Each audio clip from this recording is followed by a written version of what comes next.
అందరూ అడుగుతున్నారండి ఆటగాళ్ళ ఆటగత్తెల ఆయుధ దుకాణాలు చూపించండి. ఆటగాడు ఆయుధాలు, ఆటగత్తెల ఆయుధాల షాప్ అనమాట. అవునండి, మన దగ్గర అంటే లేవు కానీ విదేశాల్లో అయితే ఆటగాళ్ళకి ఆటగత్తెలకి ఆయుధ దుకాణాలు ఉంటాయి. ఆయుధాల దుకాణాలు ఏంటంటే అని మీరు అనుకోవచ్చు. ఇప్పుడు మనకు ఆకలి వేసింది అనుకోండి, మన అమ్మ నాన్న ఏం చేస్తారు, ఏది షాప్కి వెళ్ళి పప్పు ఉప్పు కూరగాయలు తెస్తే మనం వండుకొని తినేస్తాం. ఏది మన కడుపుకి ఆకలిస్తే, కానీ మన మనసుకి ఆకలిస్తే మన దగ్గర అయితే లేవు. ఇండియాలో వ్యభిచార గృహాలు లేవు, ఆటగాళ్ళ దుకాణాలు లేవు. కానీ విదేశాల్లోని ఆటగాళ్ళ దుకాణాలు ఉంటాయి.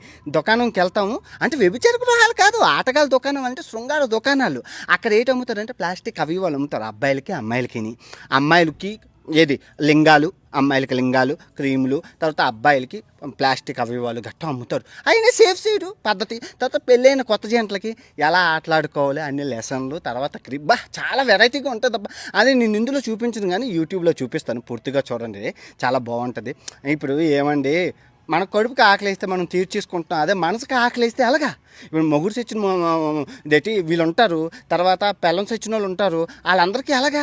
సో ఇలాంటి వ్యభిచార గృహాలైనా ఉండాలి, ఆటగాళ్ళ దుకాణాలు. కానీ అది మన దేశంలో బూతు కానీ జనాభా చూస్తే మొత్తం ప్రపంచంలో అదే మందే పెద్దది.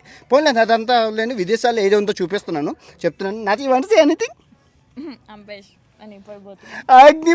అగ్నిపర్వతం వీడియోలు నాన్ వేసిన ఛానల్లో ఉన్నాయి, చొరవని చెప్తుంది.